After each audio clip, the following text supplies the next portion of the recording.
Bonjour, bienvenue sur la chaîne des curiosités de Cécile. Voilà, aujourd'hui je voulais vous faire une vidéo sur un tarot qui est donc The Forest of Enchantment Tarot, qui est un tarot qui a été illustré par Merelia Harwood et qui a été donc écrit par Lunae Waterstone. Alors c'est un tarot qui est en anglais et qui est paru il y a je crois plus d'un an maintenant et qui arrive avec un livret en anglais qui est très très bien fait.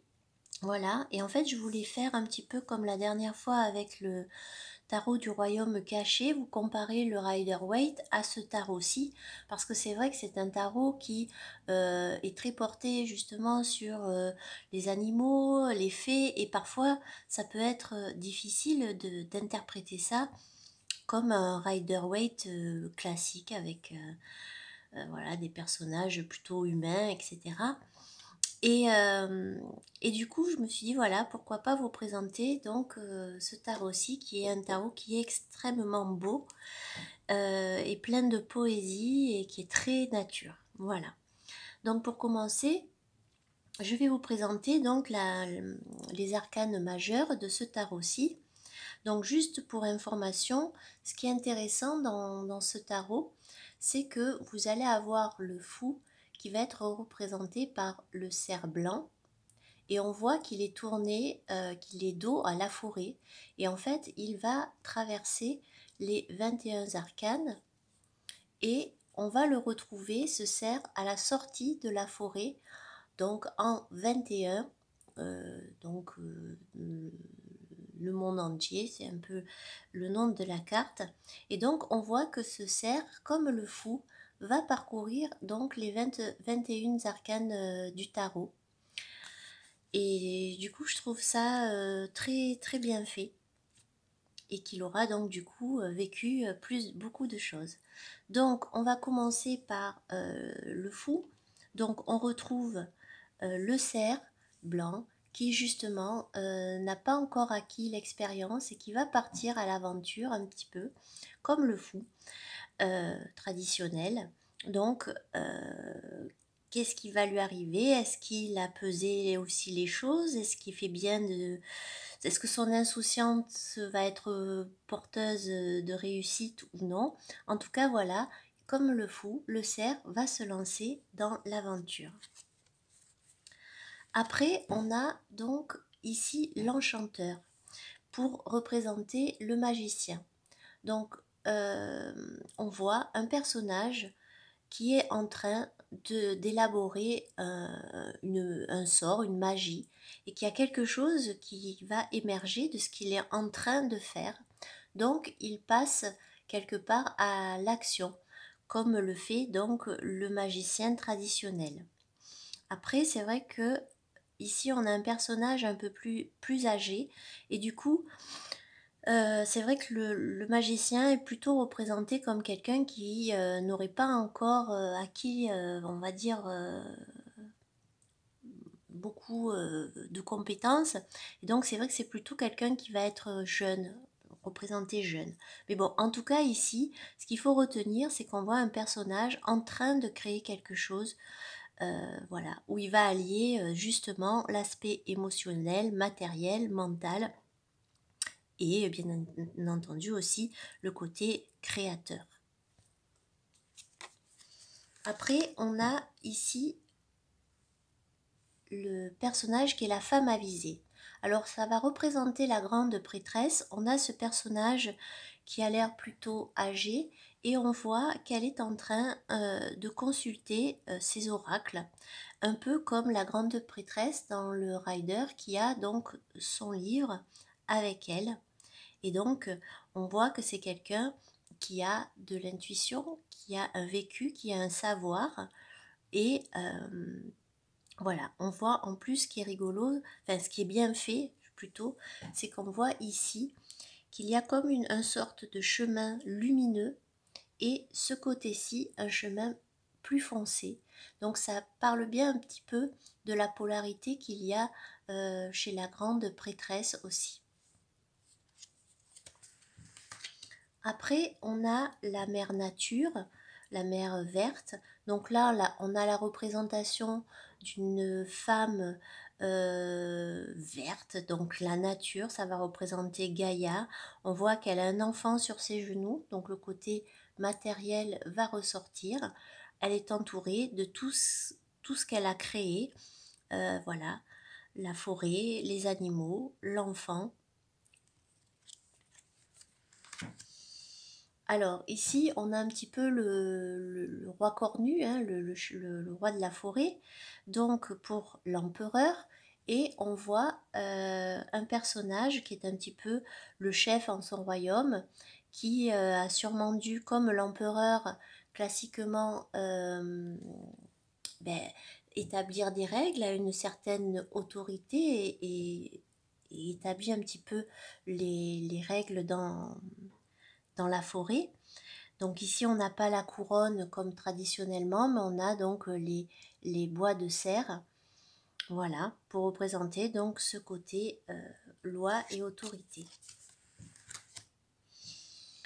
Pour le hiérophante, on va avoir le plus vieux, qui est représenté par un arbre. Je trouve ça très bien fait dans le sens où on voit que cet arbre, il a un tronc qui est quand même vraiment énorme, donc ce qui montre qu'il a quand même vécu et acquéré un savoir, un très grand savoir, et on sent que c'est quelqu'un que l'on peut consulter, que l'on peut, voilà, qui peut nous guider, comme pour donc le hiérophante.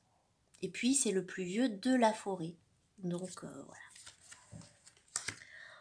Ensuite, on a donc les amoureux. Donc, on voit ces deux personnages, féminins et masculins, comme dans la version traditionnelle du rider, qui sont là et qui éprouvent, voilà, hein, qui se regardent amoureusement. Et il y a quand même cette notion de choix, puisque l'on voit qu'ils ont leur arc et leurs flèches posées au sol. Donc, il y a aussi ce côté-là du choix entre le côté, on va dire, pulsionnel ou passionnel, on va dire, et autre chose, peut-être la chasse. Et donc du coup, je trouve que cette carte est représentative et on peut quand même vraiment déjà par le titre et par la présence de ce couple, voilà, symboliser les amoureux. Le chariot, alors ici on a le vent des fées.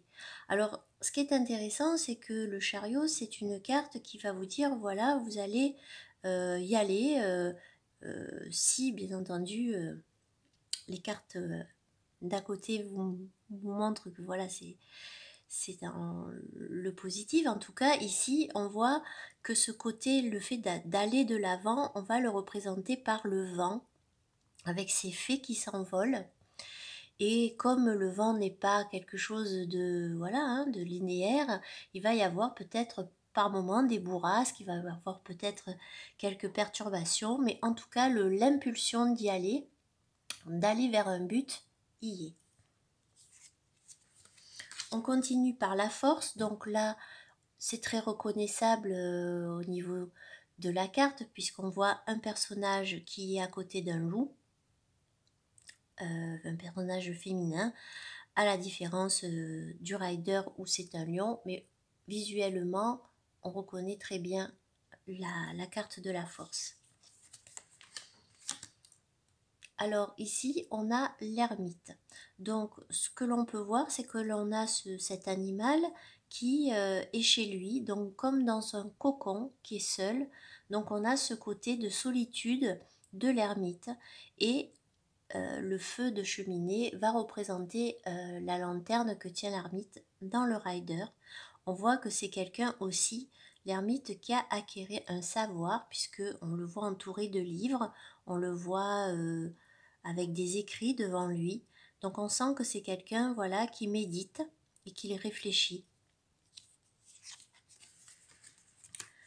La roue enchantée quelque part, donc on a une roue très nature avec la représentation quelque part de cycle, un petit peu, voilà, comme la roue de fortune.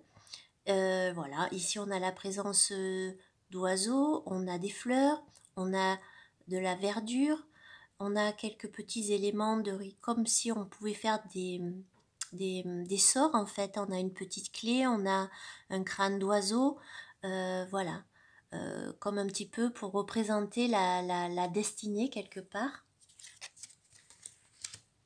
Les dés sont lancés. Après, on a ici le chasseur. Alors, j'aime bien cette carte parce que le chasseur, pour la justice, voilà, il faut savoir établir un bon équilibre. Et dans ce chasseur-là, on le voit. C'est-à-dire que d'un côté, il a son arc pour chasser, peut-être parce qu'il en a besoin pour se nourrir.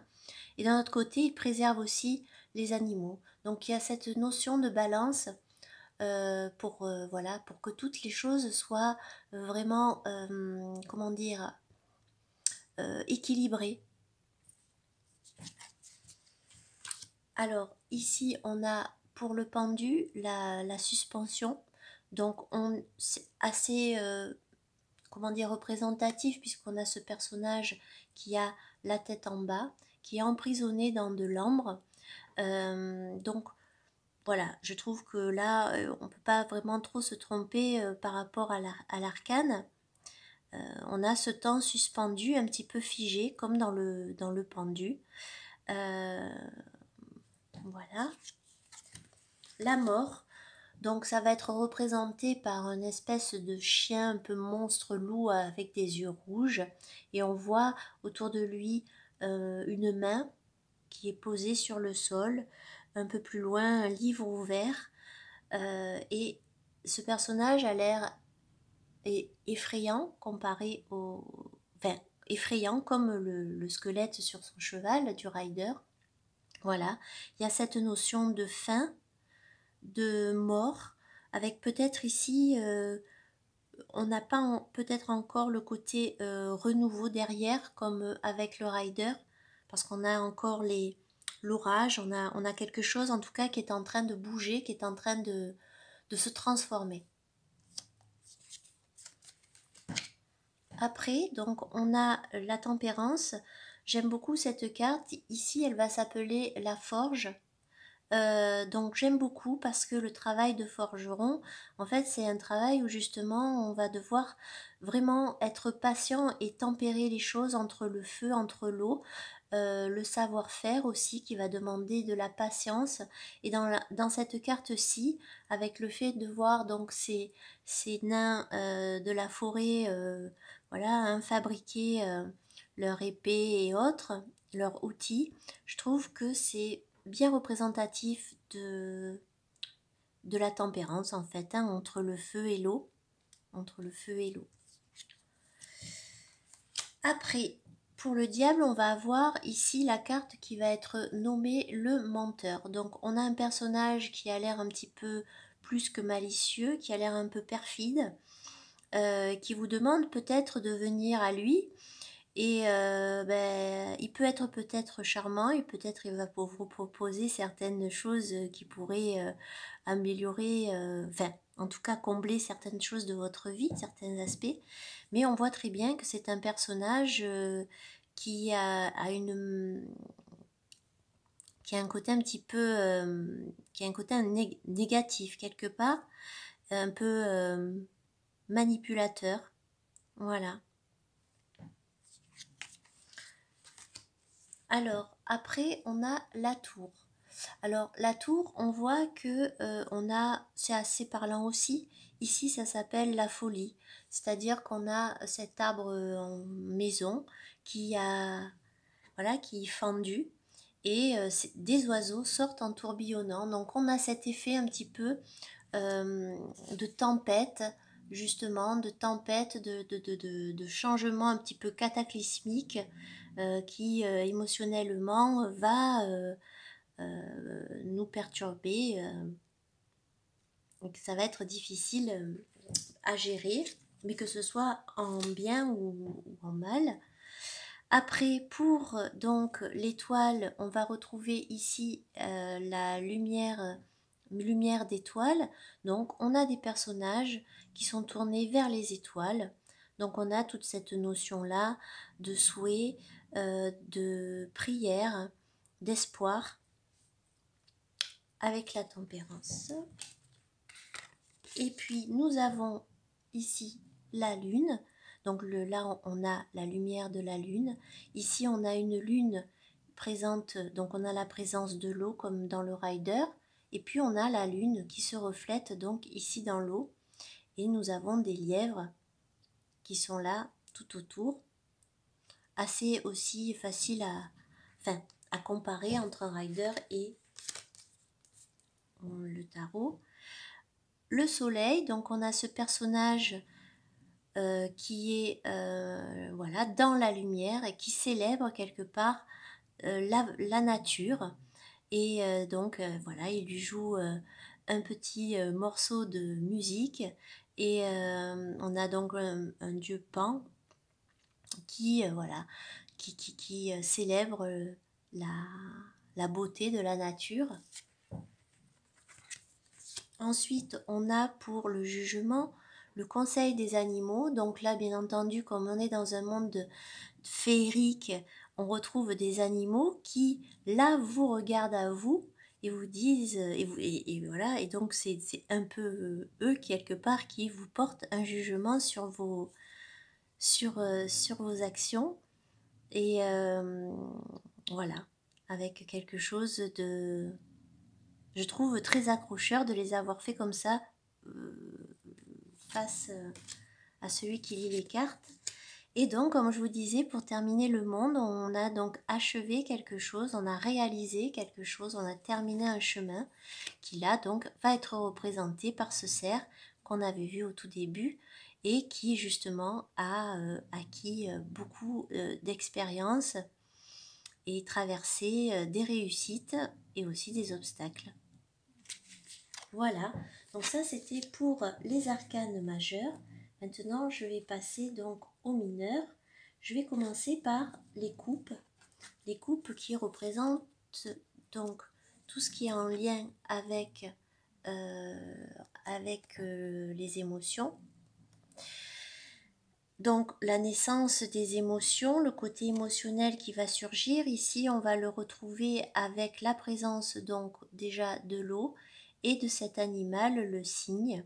Ce qui est intéressant, c'est de s'apercevoir que y a une sorte de dualité dans cette carte, puisqu'ici on a un signe nature, voilà, qui est dans l'eau, et si on voit son reflet, il a un collier et une couronne. Donc ça me fait penser un peu à Narcisse quelque part, voilà. On voit qu'ici il y a des fleurs dans le reflet, par contre ici les fleurs n'y sont pas. Donc on voit un petit peu cette ambivalence au niveau des émotions. J'aime bien, j'aime beaucoup. Et puis bien entendu, on retrouve un oiseau. Ici c'est un cygne, ici c'est une colombe. La rencontre, voilà, très facile d'interprétation. On voit deux personnages qui se rencontrent et se serrent les mains. Là, pareil, facile à reconnaître avec, ici, bien entendu, des ours qui ont l'air, voilà, de célébrer quelque chose dans l'entente et la bonne humeur. Pareil pour le 4 de vision. J'ai oublié de vous dire qu'ici, les arcanes mineurs des coupes s'appelaient les visions. Donc le 4 de vision, on a donc un personnage qui ne voit pas, comme dans le 4 classique, la beauté qu'il y a autour de lui, l'oiseau qui décolle, la libellule, et qui est là, perdu dans ses pensées, qui ne voit pas en fait la beauté des choses qu'il y a autour de lui. Après, donc, on a le 5 de coupe qui va symboliser cette perte, la perte. Et là, on le voit par ce personnage qui va perdre sa sphère lumineuse dans l'eau. Voilà, donc c'est un petit peu comme si on était submergé par des émotions qui font que on risque de s'y perdre et de s'y noyer. Après, nous avons le 6 de coupe qui est en lien quelque part avec l'enfance et avec la nostalgie de l'enfance. Là, on a un personnage féminin qui a l'air très jeune, qui est entouré de personnages féeriques. On a l'impression quelque part d'être un peu dans un conte de fées dans cette carte. Voilà, je trouve que ça symbolise bien ce côté aussi de partage.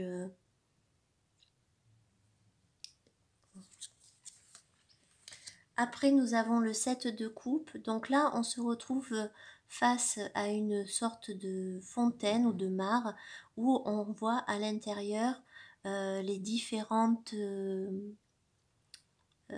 les différents aspects, tout ce qui fait partie de nos rêves, de nos illusions, de nos objectifs.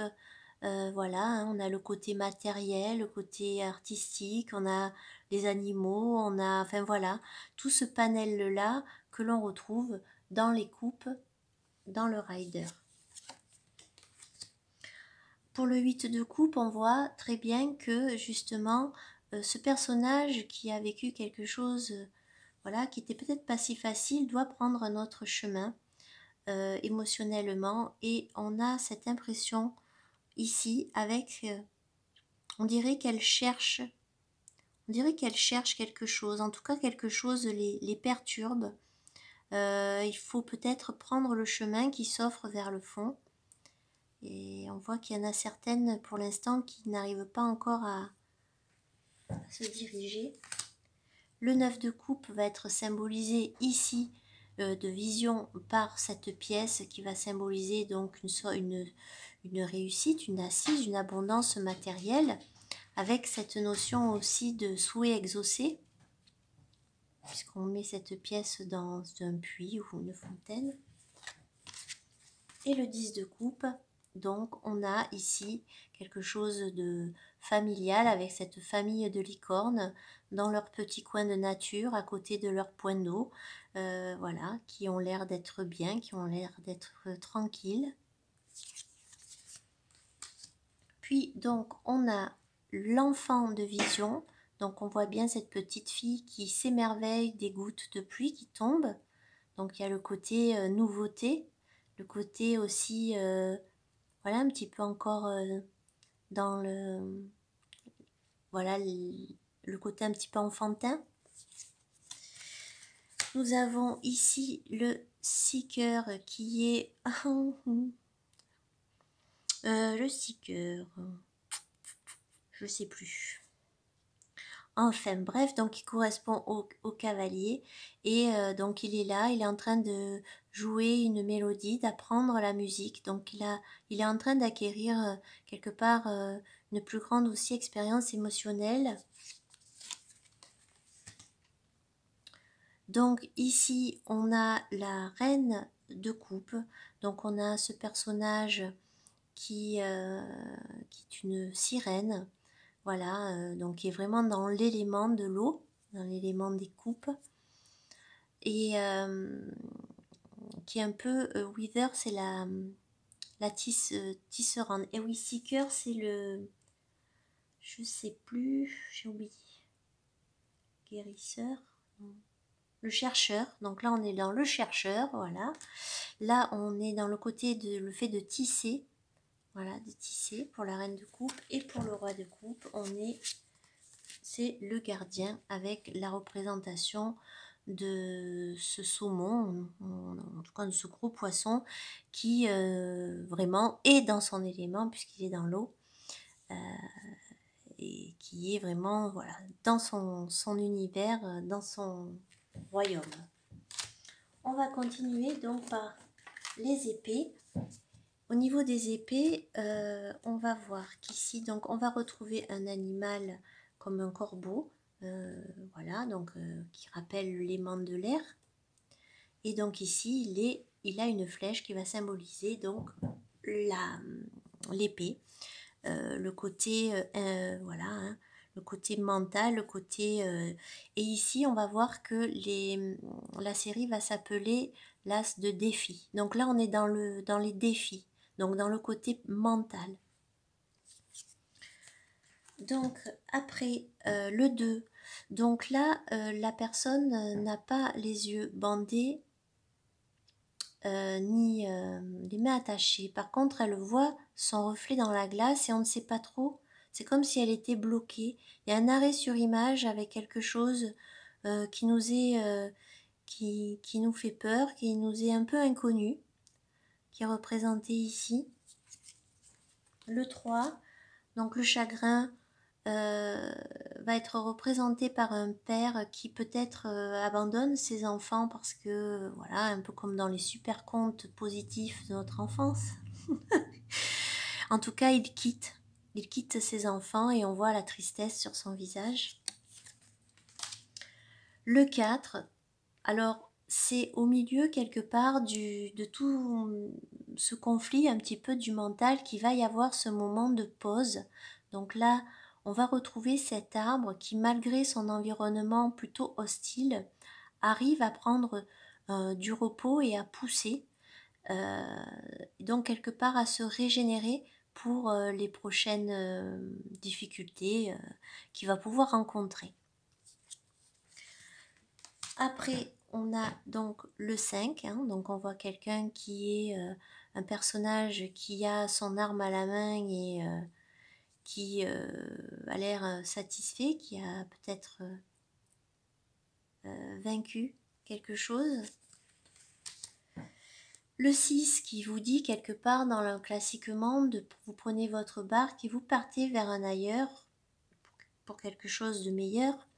Ici, on a un personnage qui, lui, se retrouve face à des loups et elle doit s'échapper. Pour s'échapper, elle grimpe à un arbre. Il y a cette notion-là de partir, voilà, de changer d'environnement. Ici, on retrouve dans le 7, on retrouve cette notion un petit peu de vol, puisqu'on a ces renards qui prennent donc différents objets qui ne leur appartiennent pas. On a ce côté un petit peu de trahison. Le 8, donc facile à reconnaître, à part qu'ici, le personnage a les yeux, se cache avec ses mains et est entouré de ses ronces, mais ça représente... voilà, on voit assez bien la même signification que dans le 8 dans le 8 d'épée, pardon, excusez-moi. Voilà. Après le 9, la vision du cauchemar est bien représentée. On a un personnage qui se cache, qui a l'air qui a l'air d'être effrayé. On a un personnage ici, moitié arbre, moitié humain, qui est peut-être effrayant. C'est la nuit, donc le côté cauchemar, le côté obscurité ressort bien dans ce 9 d'épée. Et le 10, j'aime beaucoup parce qu'en fait on voit que ce personnage, en fait, il a tout essayé, il a traversé les âges, il en a laissé son armure, sa santé, son arme, et c'est un peu ça, c'est-à-dire que là, on est arrivé au bout du bout, on a donné tout ce qu'on pouvait donner, autre chose va se passer par la suite de positif parce qu'il peut reprendre son cheval et peut-être repartir, voilà, mais pour l'instant, il faut accepter ce qui est en train de... ce qui quelque part vous a un peu achevé, quoi. Après l'enfant, donc là on a une jeune fille qui est en train justement de se poser des questions, de réfléchir, voilà, elle est dans ce côté encore un petit peu d'immaturité. Et puis on a le cavalier d'épée qui n'est pas représenté sur son cheval, mais le cheval n'est pas loin. Par contre, on voit qu'il est paré, voilà, il est paré pour la guerre, hein, il a toute son armure, voilà, il est prêt à intervenir. La reine, ici on voit un personnage qui est assez froide dans ce milieu autour avec toute cette neige autour, au milieu de toutes ces ronces aussi, qui sont aussi fleuries. Et ça montre bien un petit peu le côté de la personnalité de la dame d'épée, qui est quelqu'un qui peut être très juste et voilà, juste, franche, mais qui peut aussi se retrouver être quelqu'un de blessant. Et je trouve qu'on le voit bien. Et je trouve que la neige, le fait qu'elle soit dans la neige, ce côté un petit peu d'intelligence, voilà, hein, pragmatique est bien représenté pour la reine. Et pour le roi, on va retrouver un homme âgé qui a une expérience, une intelligence, qui a fait travailler tout son mental et qui quelque part est là encore malgré tout en train de réfléchir. Mais voilà, on apprend toujours. Donc ça, c'était pour les épées. Après, je vais vous parler donc des deniers. Donc pour les deniers, on va avoir l'as de sort. Donc on va parler ici, pas de sort, l'as d'aubaine, c'est-à-dire voilà, hein, le côté aubaine, côté matériel qui va se passer de positif. C'est un peu ça comme quand on dit c'est une bonne aubaine, etc.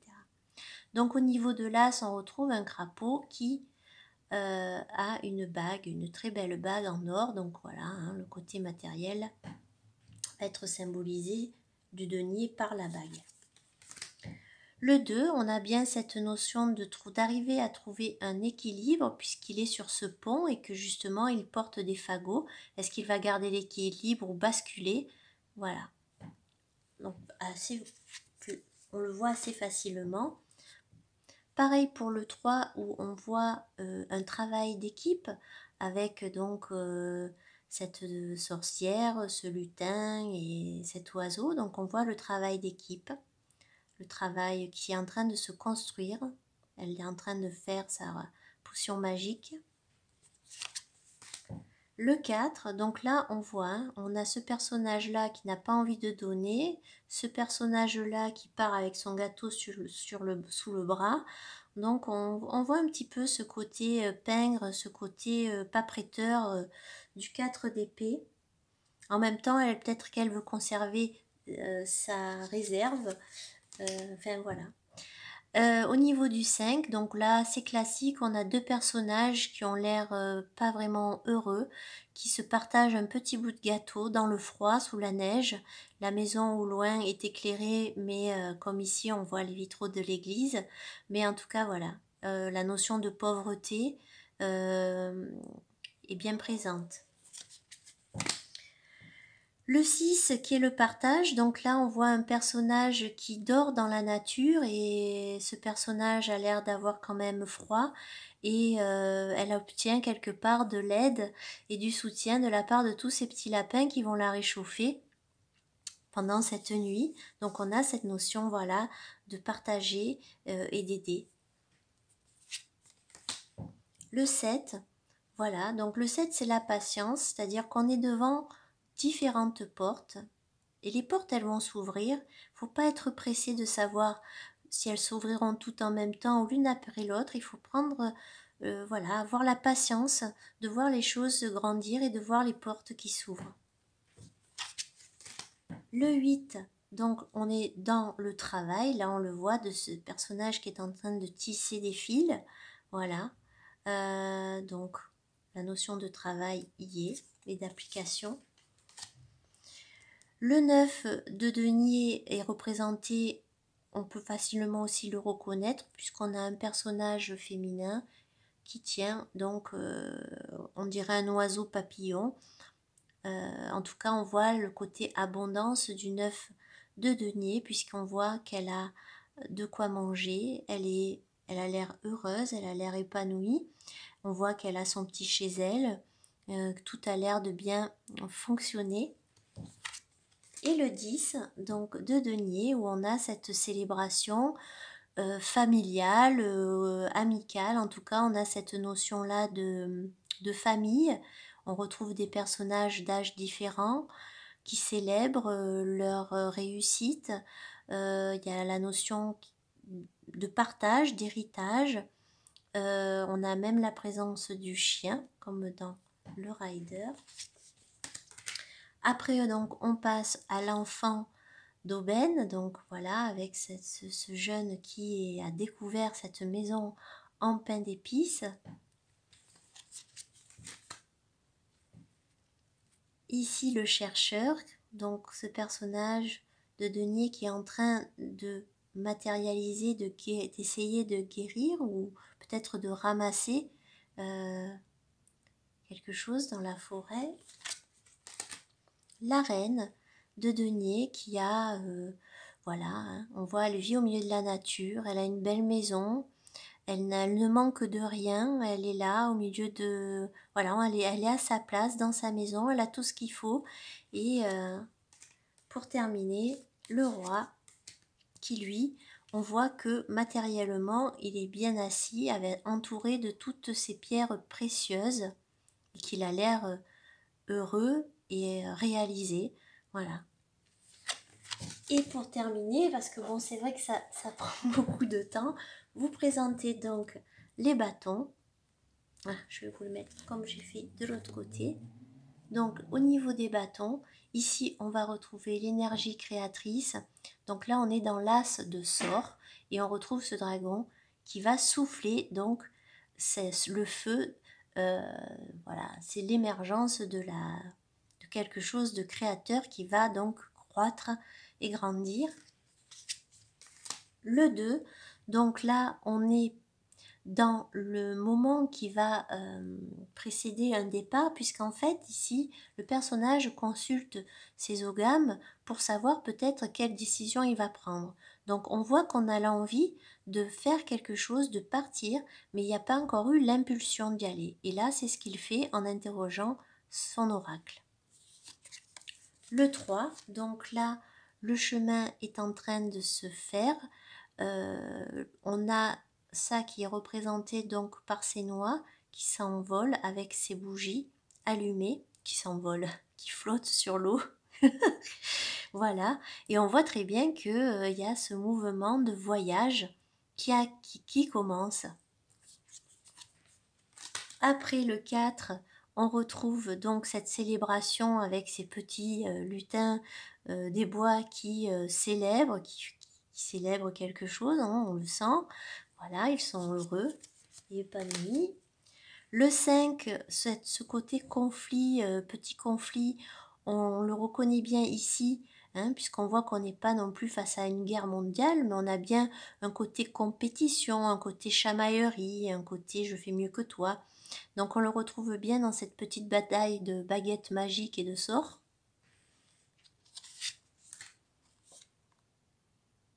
Voilà. Qui c'est qui va être transformé en crapaud? Qui c'est qui va... Je trouve qu'elle est très rigolote cette carte. Après le 6 qui célèbre la victoire de bâton, donc là on a la naissance d'un petit dragon. Et l'on voit justement que la vie, quelque part, être en vie et naître, c'est une victoire. Et on a tous ces personnages qui sont heureux et qui célèbrent justement cette naissance. Le 7, donc là on voit quelque part que ce dragon, il essaye un petit peu de se protéger. En tout cas, il est sur ses gardes par rapport à tous ces lutins qui sont là et qui leur présentent donc leur bâton. Le 8, on a cette notion de vitesse par l'envol de ces chouettes. Voilà, hein, on y laisse un peu des plumes, mais on y va. Le 9 est bien représenté aussi puisqu'on voit ce personnage qui est en train de se créer un cercle de protection. Donc comme dans la carte classique, c'est-à-dire, voilà, j'ai vécu beaucoup d'obstacles, j'en ai pris un peu plein la gueule, mais voilà, mais je reste encore sur mes gardes. Donc voilà, on voit qu'elle se protège avec ce cercle, et puis au fond, on voit des yeux un peu bizarres qui ont l'air un peu menaçants quand même. En tout cas, elle est prête. Au cas où. Le 10, donc on a cette notion qui est peut-être un peu plus difficile à voir ici, qui est le poids. Là on voit que ces personnages ont vécu quelque chose de difficile. On voit un personnage qui se tient les yeux comme si elle était triste, voire vraiment voilà, un peu désespérée. Quelqu'un qui n'apporte plus ses chaussures. L'autre soutient l'autre. Donc on a ce côté fardeau, ce côté poids qui ressort plus par l'expression et les attitudes des personnages ici. Pour finir, l'enfant de bâton qui commence à faire ses petits tours de magie sur un petit lapin. Donc, qui crée. Ici, le chercheur, voilà, de bâton, qui elle, donc, va créer une belle fleur. Et puis, nous avons donc la reine, voilà, hein, qui elle est énergie pure, hein, qui est vraiment dans le côté créatif. On a cette envolée comme ça. Et pour terminer, le roi qui lui maîtrise complètement son élément, le feu et la magie. On voit qu'il y a tout le savoir-faire du roi. Et voilà. Eh bien écoutez, c'était un peu long, mais j'espère que ça vous a plu, que peut-être ça vous donnera l'envie de découvrir ce tarot qui est quand même vraiment très très beau puisqu'il a vraiment un univers tout à lui. Et il est très immersif, je trouve, comme tarot. Voilà, ben écoutez, je vous dis à bientôt. Au revoir.